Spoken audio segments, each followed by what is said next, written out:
Hello, beautiful creatures of the world, guys and ghouls. She's back, and we are going to talk about the latest shenanigans that Jacqueline Nunez is pulling with the former employees of the Conjuring house. It's a beautiful day in the far north of Maine, up along the Canadian border in the crown of Maine. I hope everyone is having a nice, warm, sunny summer day. Please enjoy the rest of your sunny summer days. Fall is right around the corner. I love fall, spooky season. It's my favorite time of year. I hope everybody's having days filled with fabulosity and good coffee, because everybody needs good, strong coffee to get through their day and to get through this episode. For those of you who are unfamiliar with what has been going on for half a summer at the Conjuring house in Burrillville, Rhode Island, and its owner, Jacqueline Nunez, I cannot possibly bring you to the beginning of all of this and catch you up. What I can do is, in the description box below, I will link every single video that I have done on this dramatic situation unfolding in Burrillville, Rhode Island, with the ex-employees, the former employees of the Conjuring house, and also involving the very famous paranormal investigator, Jason Hawes. So I'll link all that for you. I wish I could go back and catch everybody up, but it's just too much of a saga to do that. We're gonna start today back in August. So in August, a few weeks ago, very few short weeks ago, Jacqueline Nunez's The Conjuring House Facebook page was taken down by Facebook. There's a big scandal around this. Her very last post on the Conjuring House Facebook page was directed toward the actress Elizabeth Hurley, with whom Jacqueline believes they are twin flames.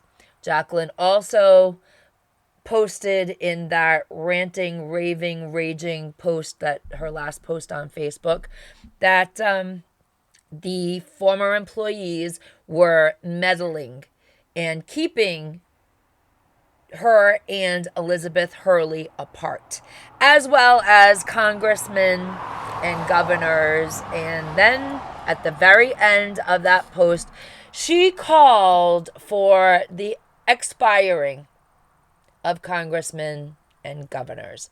So Facebook page disappeared after that. She had some wild posts throughout the summer on her Facebook page. Everything from unhinged,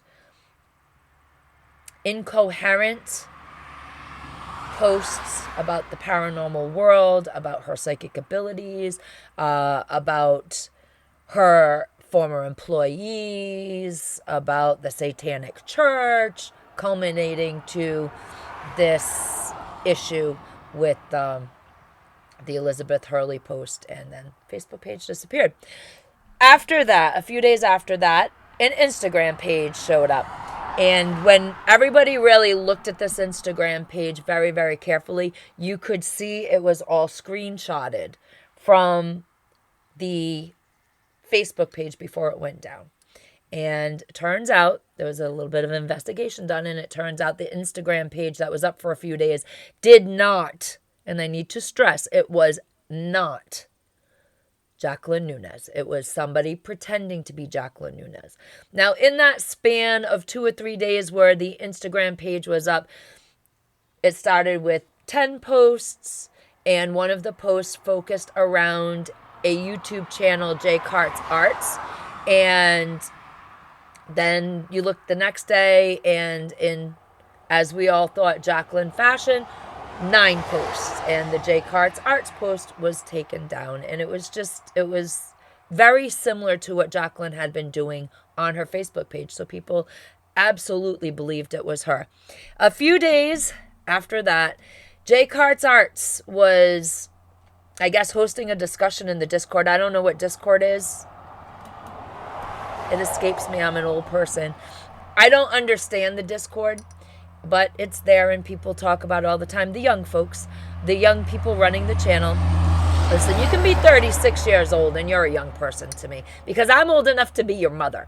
So, yeah, I mean, the young people, they do YouTube, they stream on Twitch, they, have all these platforms that they work off of, and one of them is the Discord, and I just don't understand it. But anyways, Jake Hart's Arts was having his Discord, and somebody entered his Discord claiming to be Jacqueline Nunes.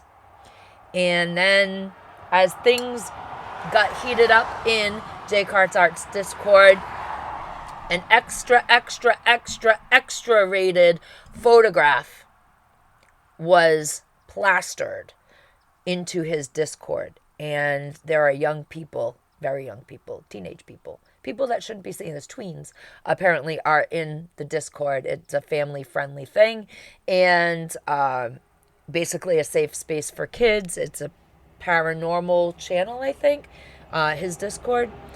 He does a lot with the paranormal. I don't like classifying people as to what they do. I'm a variety show. I talk about everything. The paranormal is just a very small piece of my channel. And I only like to talk about it when there's actual news to talk about. So anyways, long story short, with Jake Hart's Arts, there was a few photographs that went around, and it mortified him. And he went on an apology tour. Turns out it was not Jacqueline Nunes. Once again, it was somebody who was impersonating Jacqueline Nunes in his Discord. So it became a sub-drama that I didn't cover. I let the young people have that one. But now Jacqueline Nunes is back. Now, one of the things that was happening on the Google reviews a few weeks ago, Jacqueline started replying to people who were leaving reviews on Google for the Conjuring house and their experience. And they were once again the unhinged rantings and ramblings of Jacqueline Nunes. Telling people, asking people who gave her Conjuring house a good review to please get the message out. And you can go look through all the Google reviews. They're about the 2-week mark.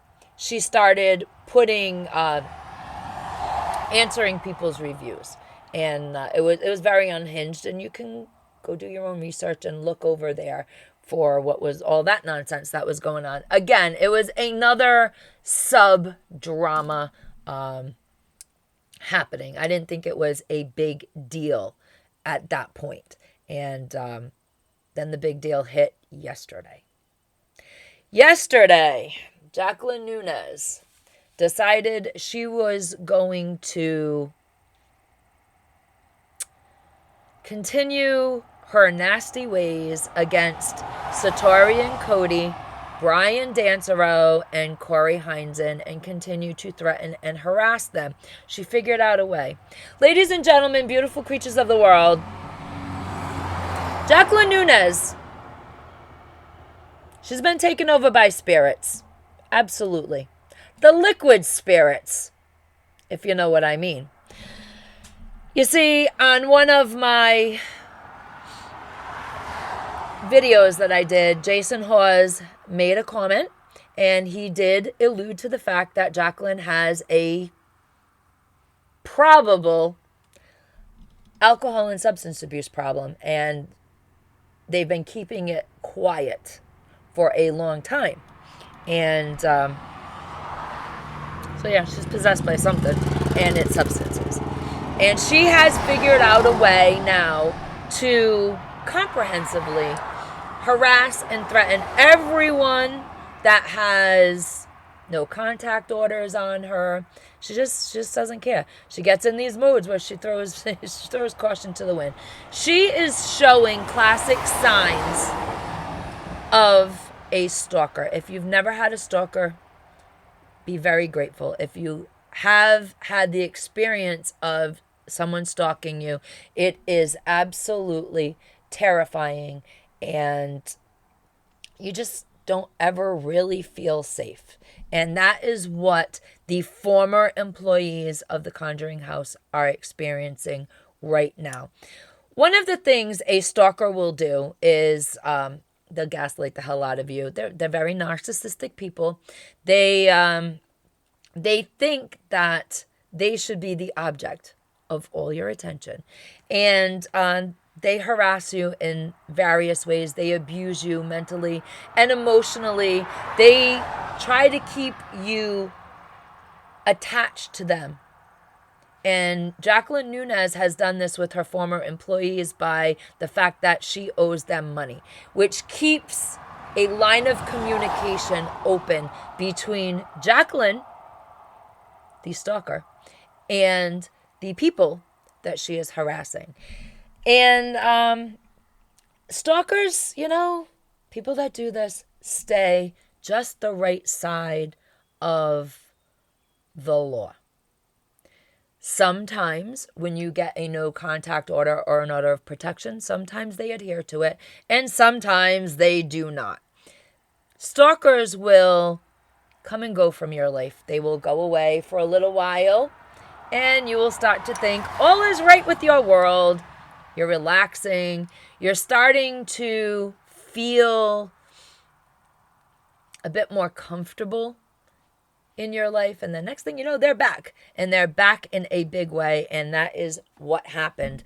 Jacqueline Nunez came back with a vengeance. And I am going to put up the communications that Jacqueline now has had with Satori Hawes, Cody, and Brian Dancero. I believe he also received, I think he did. Brian Dancero and Corey Heinzen. So we're going to take a look at those screenshots that I have.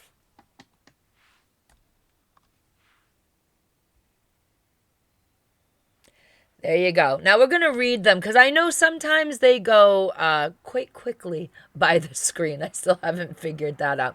So what has happened is Brian Dancero has a protection order on him, on Jacqueline, to not contact him. And, Jacqueline's back up to her bullshit once again. So Satori Hawes writes on Facebook, just so everyone is aware, Jacqueline, the owner of the Conjuring house, is still very much harassing her former staff, even after her Facebook page was taken down for threats of violence against us and others. She has sent us multiple small payments through PayPal, leaving horrible notes for us to read. I'm done staying quiet and ignoring this. She has harassed my family and has said horrific, violent, and threatening things to me and those I love. I believe she needs help. That is my opinion. I do not believe she has gotten any of the help she actually needs. Trust me, we have tried. I do not believe this is paranormal at all. This is becoming extremely scary for people like us former staff and anyone she is within contact or reach of. I get it. It might have been fun to watch her talk about it online, but we are actually living it. As I said, if you've never had a stalker before in your life, be very, very grateful. It turned your entire world upside down. And unfortunately, even after the stalker goes away and disappears from your life, or you move to get rid of them, your feeling of being safe never really does come back. Satori continues, also, if she somehow reads this, I just want to say you still owe Cody and I $7,385 you promised us for the loss of contents in the barn. You're still saying you never agreed to that. We have you saying you would get us our money on audio recording because we started to see the red flags just in time. Along with us talking about how detrimental the fire was to us and the money we saved up from our museum, and you agreeing and understanding that. Sad to look back and realize it was all lies, and to see you are still lying. I beg people to look at these PayPal screenshots. I left notes as to who received what at the top of the images. Please be aware that this is still happening. And when you go to the PayPal screenshots, you will see that Satori was sent a PayPal from Balefire LLC, which happens to be the company that Jacqueline owns that has the Conjuring House business under it. She sent Satori 3 cents just so that she could say this, quote, "You have blood on your hands, don't you?" Then there was a $5 deposit to Satori's PayPal so that, this is all September 11th, so that Jacqueline could write another message, "F you," the real word. "You have failed your life's mission." Now, when you have somebody stalking you and they talk about your life or your future, it is very, very scary when they talk about your life or your future in negative terms. There was also a 1 cent deposit from Balefire LLC with a note on it, "You have blood on your hands, don't you?" Also on September 11th. Sent to Cody, there was a $5 PayPal sent to Cody, who is Satori Hoa's fiance, sent by Balefire LLC. "F you, you are going to prison, I hope." That was a message attached to the money. Sent to Corey Heinzen from Balefire LLC, $5, just so she could say to Corey, "F you, you are most definitely in deep shit." And these were all sent on September 11th, 2024 to the people that have no contact orders on her. Jacqueline understands what she's doing, ladies and gentlemen, guys and ghouls. She understands the terror and the horror that she is causing these people. She is very much a master manipulator. She has a master's degree in psychology. She understands the mind of a narcissist. She understands the mind of a psychopath, a sociopath. And she's a master manipulator.